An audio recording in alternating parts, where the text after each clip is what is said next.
Hi friends, എന്തുകൊണ്ട് ശേഷം എല്ലാവരും സുഖല്ലേ? അപ്പോൾ നമ്മുടെ ഇന്നത്തെ വീഡിയോ പറയുന്നത് മോട്ടോറോള എന്ന് പറയുന്ന ഫോണിനെ കുറിച്ചാണ് കേട്ടോ.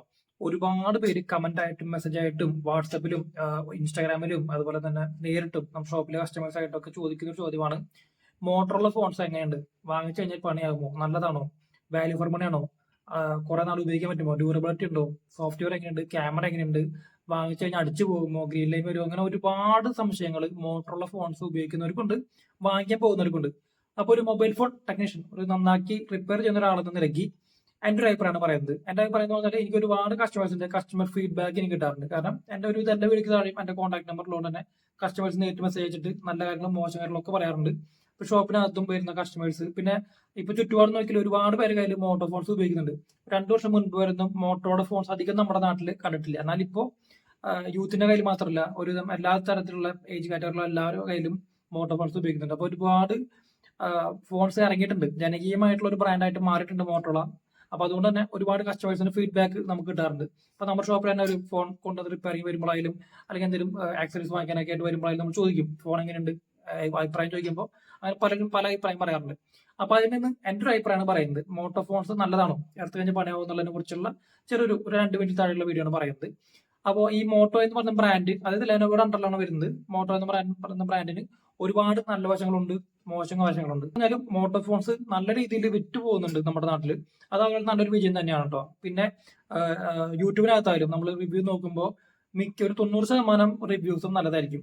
അപ്പൊ അതുകൊണ്ടൊക്കെ തന്നെ ആയിരിക്കാം ആൾക്കാർക്ക് ഡൗട്ട്, ഇത്ര നല്ല ഫോണാണോ. കാരണം മിക്ക അത് പ്രധാനപ്പെട്ട പല യൂട്യൂബ് ചാനൽ ഉൾപ്പെടെ ഞാൻ ഉൾപ്പെടെ വീഡിയോസ് ചെയ്തിട്ടുണ്ട് മോട്ടോ ഫോൺസിനെ കുറിച്ച്. നല്ല രീതിയിൽ പൊക്കി അടിക്കാറുണ്ട്.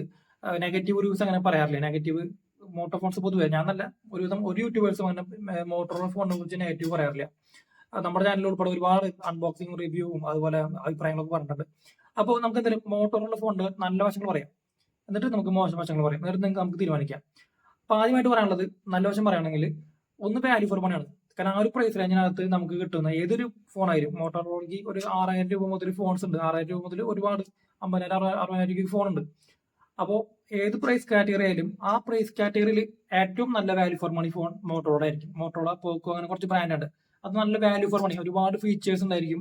അവർക്ക് അത് കറക്റ്റ് ആണ്. ഒരു 20,000 ഫോൺ ആണെങ്കിൽ 20,000 രൂപയ്ക്ക് അത് ബെസ്റ്റ് ഫോൺ. അങ്ങനെ നമുക്ക് എല്ലാം തികഞ്ഞ ഒരു value for money phones Motorola ഭാഗത്ത് കിട്ടാറുണ്ട്. അപ്പൊ അത് പ്രത്യേകിച്ച് സ്പെസിഫിക്കേഷൻസ് ഒക്കെ നോക്കിയിട്ട് ഫോൺ വാങ്ങിക്കുന്നവരുണ്ട്. അതായത് പ്രോസസർ അല്ലെങ്കിൽ ഡിസ്പ്ലേ ക്വാളിറ്റി അല്ലെങ്കിൽ അങ്ങനത്തെ പല കാര്യങ്ങളും നോക്കിയിട്ട്, സോഫ്റ്റ്വെയർ നോക്കിയിട്ട് ഫോൺ വാങ്ങിക്കുന്നവരുണ്ട്. അപ്പൊ അവർക്ക് ഒരു വാല്യൂ ഫോൺ, എല്ലാം തികഞ്ഞ ഒരു ഫോൺ, ഒരു 20,000 അല്ലെങ്കിൽ ഒരു 15,000 രൂപയ്ക്ക് ഫോൺ നോക്കുമ്പോൾ അവിടെ ഒരു മോട്ടോർ ഫോൺ ഉണ്ടാവും. അപ്പൊ അതുകൊണ്ട് തന്നെ വാല്യൂ ഫോർ മണിയാണ്. നമ്മൾ കൊടുക്കുന്ന ബേസിക്കുള്ള ഫീച്ചേഴ്സ് അതിനകത്ത്, സ്പെസിഫിക്കേഷൻ ആയാലും കൂടി ഫീച്ചേഴ്സ് അതിനകത്ത് ഉണ്ട്. പിന്നെ രണ്ടാമതായിട്ട് പറയുന്നത് നെഗറ്റീവ് റിവ്യൂ ഇല്ല. നമ്മൾ നേരത്തെ പറഞ്ഞ പോലെ തന്നെ യൂട്യൂബിനകത്ത് നോക്കി കഴിഞ്ഞാൽ ഒരാൾ പോലും നെഗറ്റീവ് റിവ്യൂ മോട്ടോറുള്ള ഫോൺ കുറിച്ച് മിക്ക ആൾക്കാരും പറയാറില്ല, ഞാൻ ഉൾപ്പെടെ പറയാറില്ല. അതിന് പല കാരണങ്ങളുണ്ട്, ഞാൻ പിന്നീട് പറയാം.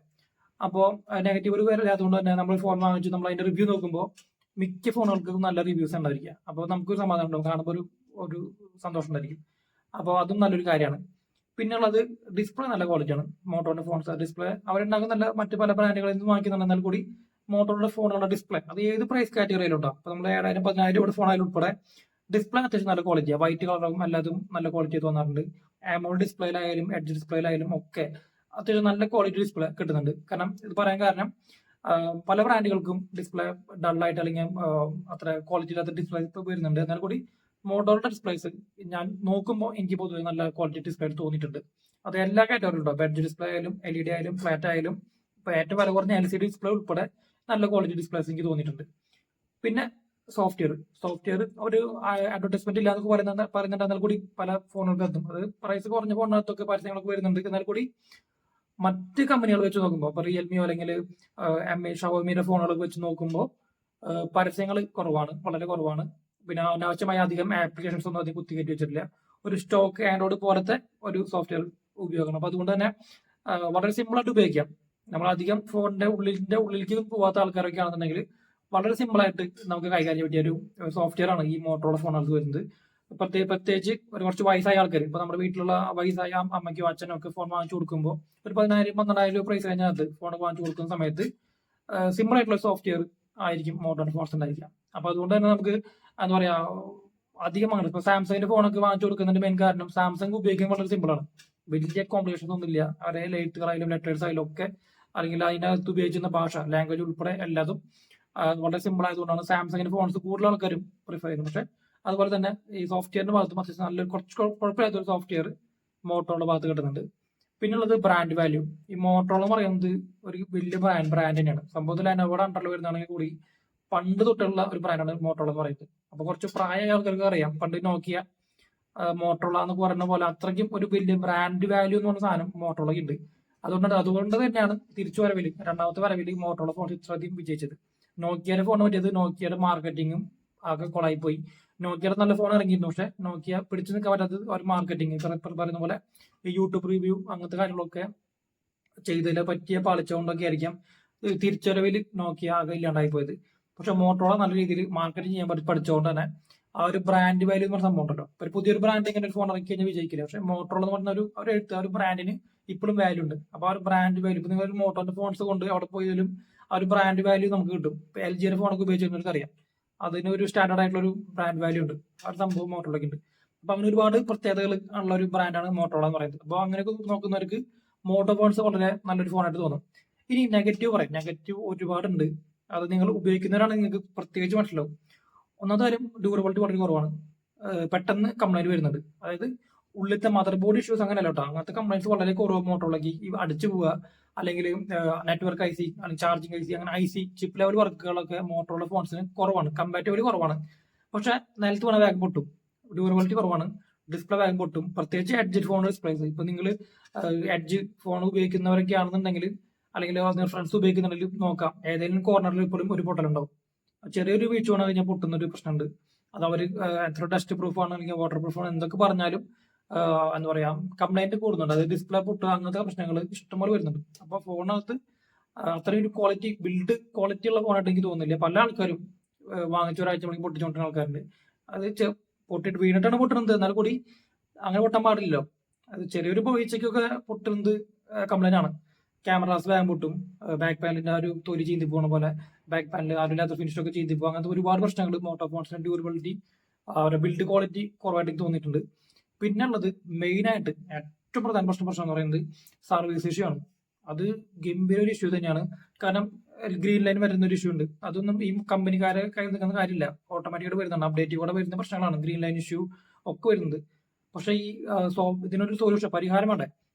സർവീസ് സെന്ററിന്റെ അവൈലബിലിറ്റി വളരെ കുറവാണ്. കേരളത്തിൽ തന്നെ എത്ര എണ്ണം ഉണ്ടെന്ന് ആർക്കും അറിയില്ല. അത്ര ഇപ്പൊ എല്ലാ ജില്ലകളിലും സർവീസ് സെന്റേഴ്സ് ഒക്കെ തുറന്നു വെച്ചിട്ടുണ്ട്. പക്ഷെ വളരെ എവിടേക്ക് സർവീസ് ചെയ്യുന്നതെന്നോ, അല്ലെങ്കിൽ നമ്മൾ ഫോൺ കൊണ്ട് കൊടുത്താൽ എത്ര ദിവസം കഴിഞ്ഞിട്ടാണ് സ്പെയർ പാർട്സ് കിട്ടുകയെന്നോ, അല്ലെങ്കിൽ അതിന്റെ ബാക്കി അപ്ഡേറ്റ് ഒക്കെ വളരെ സ്ലോ ആണ്. ഒരു ഫോണൊക്കെ നന്നാക്കി കൊടുത്താൽ 1 മാസം 1 മന്ത് എടുക്കും. നമ്മൾ വിളിച്ചു വെച്ചാൽ പറയും 1 മാസം കഴിഞ്ഞിട്ട് വന്നാലെന്ന് പറയാം. അപ്പൊ നമുക്ക് അത്രയും സമയം നമുക്ക് ഫോൺ ഇല്ലാത്തൊരു അവസ്ഥയാണ്. എനിക്ക് തോന്നുന്നു അവര് സർവീസ് ഇല്ലാന്നുണ്ട് കേരളത്തിൽ. അവർ റിപ്പയർ ചെയ്യുന്ന പരിപാടി ഇല്ല. ഫോൺ നമ്മളത് വാങ്ങിച്ചിട്ട് അവർ കൊടുത്തയച്ചിട്ട് പിന്നെ തിരിച്ചു വരിക, അങ്ങനത്തെ എന്തോ സെറ്റപ്പാണ്. പുറത്തോട്ട് ഡൽഹിയിലോ ബോംബെയിലോ കൊടുത്തു വെച്ചിട്ടാണ് വരുന്നത്. അപ്പൊ അതുകൊണ്ട് തന്നെ സർവീസിന്റെ ഒരു ഇഷ്യൂ ഭയങ്കര ഒരു ഇഷ്യൂ ആണ്. അത് ഒരുപാട് പേര് പറയുന്നുണ്ട്. കാരണം മിക്ക ഫോണിനകത്തും ഗ്രീൻ ലൈൻ വരുന്നുണ്ട്. പക്ഷെ സർവീസ് 1 മാസം 2 മാസമൊക്കെ ലാഗാണ് സർവീസിന്റെ ഇഷ്യൂ. നമ്മുടെ ഷോപ്പിൽ തന്നെ ഒരുപാട് പേര് ഫോൺ നന്നാക്കാൻ കൊണ്ടുപോയിട്ട് സെക്കൻഡ് ഹാൻഡ് ഫോൺ അല്ലെങ്കിൽ പുതിയ ഫോണൊക്കെ വാങ്ങിച്ചു കൊണ്ടുവന്ന ആൾക്കാരുണ്ട്. കാരണം അത് കിട്ടാൻ ഒരു 1-2 മാസം പിടിക്കും. അങ്ങനെ പിന്നെ ഉള്ളത് ആക്സസറീസിന്റെ അവൈലബിലിറ്റി കുറവാണ്. അത് എന്താ പറയാ, നെഗറ്റീവായിട്ട് പറയാൻ പറ്റില്ല, എന്നാൽ കൂടി പറയാം. നമ്മുടെ അടുത്തുള്ള ഷോപ്പുകളിൽ ഒക്കെ പോയി കഴിഞ്ഞാൽ നമുക്ക് അതിന്റെ ആക്സസറീസ്, പ്രത്യേകിച്ച് ബാക്ക് പൗച്ച്, സ്ക്രീൻ ഗ്ലാസ്, അങ്ങനത്തെ ഐറ്റംസ്. സ്ക്രീൻ ഗ്ലാസ് പിന്നെ കിട്ടും, മാച്ച് ആയിട്ട് ഏതോണം ഒട്ടിക്കാം.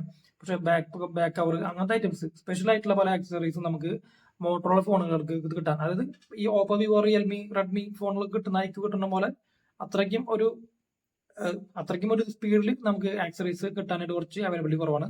അപ്പൊ പിന്നെ ഓൺലൈൻ കിട്ടും, നമുക്ക് ഓൺലൈൻ ഫ്ലിപ്കാർട്ടിലോ ആമസോണിലൊക്കെ വാങ്ങിക്കാൻ കിട്ടും, ഇഷ്ടം പോലെ സാധനം കിട്ടും. പിന്നുള്ള ഒരു വിഷയം എന്ന് പറയുന്നത് സോഫ്റ്റ്വെയർ അപ്ഡേറ്റ്. ഇവര് നമ്മൾ നേരത്തെ പറഞ്ഞു സോഫ്റ്റ്വെയർ നല്ലതാണെന്ന് പറഞ്ഞാൽ സോഫ്റ്റ്വെയർ അപ്ഡേറ്റ് തരില്ല, തീരെ കിട്ടാൻ ബുദ്ധിമുട്ടാണ്. പക്ഷെ വല്ലപ്പോഴും ഒരു സെക്യൂരിറ്റി പാച്ച് അപ്ഡേറ്റ് കിട്ടി. മേജർ അപ്ഡേറ്റ് വളരെ എല്ലാ ഫോണിനകത്തും വന്ന് ലാസ്റ്റ് ഒക്കെയാണ് ഒരു അപ്ഡേറ്റ് കിട്ടുക. പല പ്രീമിയം ഫോണിനകത്ത് ഇപ്പോഴും ആൻഡ്രോയിഡ് 14 അപ്ഡേറ്റ് വന്നിട്ടില്ല. അത്രയ്ക്കും എന്താ പറയാ ലാഗാണ് സോഫ്റ്റ്വെയർ അപ്ഡേറ്റിന്റെ കാര്യത്തിൽ. അത് അങ്ങനെയാണ്, അത് ഒരു നെഗറ്റീവ് തന്നെയാണ് കേട്ടോ. കാരണം അവർ 4 വർഷത്തെ അപ്ഡേറ്റും 5 വർഷത്തെ അപ്ഡേറ്റും ഒക്കെ പ്രോമിസ് ചെയ്തിട്ടാണ് പല ഫോണുകളും പുറത്തിറക്കുന്നത്. പക്ഷെ അപ്ഡേറ്റ് കറക്റ്റ് കൊടുക്കാറില്ല. എല്ലാ മാസം കൊടുക്കുന്നു പറയുന്നില്ല, എന്നാൽ കൂടി ഒരു അപ്ഡേറ്റ് കൊടുക്കുന്നത് നല്ലതാണ്. അപ്ഡേറ്റ്സിന്റെ കാര്യത്തിലോട് വളരെ ബാക്കിലാണ്. പിന്നെ എല്ലാ മോട്ടോർ ഫോൺസിനകത്തും കോമൺ ആയിട്ട് വരുന്ന ഒരു ഇഷ്യൂ എന്ന് പറയുന്നത് ക്യാമറ ലാഗാണ്. ക്യാമറയ്ക്ക് ഭയങ്കര ലാഗാണ്. അത് ഇന്ന പ്രൈസ് റേഞ്ച് ഒന്നും ഇല്ല കേട്ടോ. 6000 7000 രൂപയുടെ ഫോൺ മുതൽ ഏറ്റവും പ്രീമിയം സെഗ്മെന്റ് ഫോൺ ഉൾപ്പെടെ ക്യാമറ ഓൺ ആക്കുമ്പോൾ ലാഗ് ഉണ്ട്. അത് നിങ്ങൾ ഉപയോഗിക്കുന്നവർക്കാണെങ്കിൽ മനസ്സിലാവും. ക്ലിക്ക് ചെയ്താൽ 1-2 സെക്കൻഡ് കൊണ്ട് ഈ ഫോട്ടോ എടുക്കുക. വീഡിയോസ് എടുത്തു കഴിഞ്ഞാൽ വൺ സ്റ്റക്കാണ്, ചൂടായിട്ട് ഹാങ് ആയി നിൽക്കും, സ്റ്റക്കായി നിൽക്കും. അത് എല്ലാ മോട്ടോ ഫോൺ, ഒരു ഫോൺ മാത്രമല്ല എല്ലാ മോട്ടോറുടെ ഫോണിനകത്തും ഉള്ള ഒരു പ്രശ്നമാണ് ഈ ഒരു ക്യാമറയ്ക്ക് ലാഗ് എന്ന് പറയുന്നത്. ഇത് ഒരു കറക്റ്റ് ആയിട്ട് പ്രോപ്പറായിട്ട് സോഫ്റ്റ്വെയർ അപ്ഡേറ്റ് ചെയ്താൽ ശരിയാക്കുന്ന പ്രശ്നമാണ്. അപ്പൊ മൊത്തത്തിൽ നോക്കുമ്പോൾ ഇതൊക്കെയാണ് മോട്ടോർ ഫോൺസിന്റെ നെഗറ്റീവ് എന്ന് പറയുന്നത്. അപ്പോൾ നെഗറ്റീവും പോസിറ്റീവും രണ്ടും കൂടി നോക്കുമ്പോൾ എൻ്റെ അഭിപ്രായത്തിൽ മോട്ടോറുള്ള ഫോൺസ് നല്ലതാണ്, നിങ്ങൾക്ക് വാങ്ങിക്കാനൊക്കെ പറ്റും. ഇവർ ശരിയാക്കുന്ന പ്രശ്നം എന്ന് പറയുന്നത് സർവീസ് സെന്റേഴ്സിന്റെ കുറച്ചുകൂടി നല്ല രീതിയിൽ അവർ എഫക്റ്റീവ് ആയിട്ട് സർവീസ് സെന്റേഴ്സ് കൊണ്ട് നടക്കുകയാണെന്നുണ്ടെങ്കിൽ ഗംഭീരമായിട്ട് ഇത് മുന്നോട്ട് പോകും. അല്ലാത്ത രീതിയിലായതുകൊണ്ട് നമുക്ക് പേഴ്സണലി നമുക്ക് ഭയങ്കരമായിട്ട് റെക്കമെൻഡ്. ഇപ്പൊ എന്നോട് ഒരു ഫ്രണ്ട്സ് അല്ലെങ്കിൽ നമ്മുടെ വളരെ ക്ലോസ് ആയിട്ടുള്ള ഒരാൾ മോട്ടോ ഫോൺ റെക്കമെൻഡ് ചെയ്യാൻ പറഞ്ഞാൽ നമുക്ക് അങ്ങനെ റെക്കമെൻഡ് ചെയ്യാൻ പറ്റില്ല. അതിന് പ്രധാനപ്പെട്ട കാരണം ഈ സർവീസിന്റെ ഇഷ്യൂ ആണ്. വാങ്ങിച്ച എന്തെങ്കിലും ഒരു പണി കിട്ടിക്കഴിഞ്ഞാൽ നമുക്ക് ഈ ഓപ്പോയോ വിവോയോ റെഡ്മിയോ അല്ലെങ്കിൽ സാംസങ് ഒക്കെ സർവീസിൽ ചെയ്യുന്ന പോലെ അത്രയ്ക്കും ഈസി ആയിട്ട് നമുക്ക് മോട്ടോന്റെ ഒരു സർവീസിന്റെ ഒരു ഇഷ്യൂ ഉള്ളത് കൊണ്ടാണ് ഞാൻ ഒരു 80% റെക്കമെൻഡ് ചെയ്യാറില്ല പല ഫോണുകളും. പക്ഷെ നിങ്ങൾക്ക് വാങ്ങിക്കാം, നിങ്ങൾക്ക് എക്സ്പീരിയൻസ് ചെയ്യാം. മോട്ടോ ഫോൺസിനെ കുറിച്ച് ഉള്ളൊരു മൊത്തത്തിൽ പറയുമ്പോൾ ഒരുപാട് നല്ല വശങ്ങളുണ്ട്. ഈ കുറച്ച് പ്രശ്നങ്ങൾ തീർത്തു കഴിഞ്ഞാൽ ഗംഭീര ഒരു ഫോൺ നല്ലൊരു ബ്രാൻഡായിട്ട് മാറും എന്നാണ് എനിക്ക് എൻ്റെ അഭിപ്രായം പറയുന്നത്. മോട്ടോ ഫോൺസ് ഉപയോഗിക്കുന്നവരുണ്ടെങ്കിൽ നിങ്ങൾ താഴെ കമന്റ് ചെയ്യുക, നിങ്ങളുടെ അഭിപ്രായം കൂടി താഴെ കമന്റ് ചെയ്യുക. പിന്നെ ഈ ഒരു വീഡിയോ ഇത്ര നേരം കണ്ടിട്ടുണ്ടെന്നുണ്ടെങ്കിൽ കണ്ടു എന്ന് പറഞ്ഞൊരു കമന്റ് ഇട്ടോട്ടാ. കാരണം ആരൊക്കെ ഇത്ര നേരം കണ്ടു എന്ന് അറിയാൻ വേണ്ടിയാണ്. വീഡിയോ ഇഷ്ടപ്പെട്ടു കഴിഞ്ഞാൽ ലൈക്ക് ചെയ്യുക, ഷെയർ ചെയ്യുക, സബ്സ്ക്രൈബ് ചെയ്യുക. ബൈ.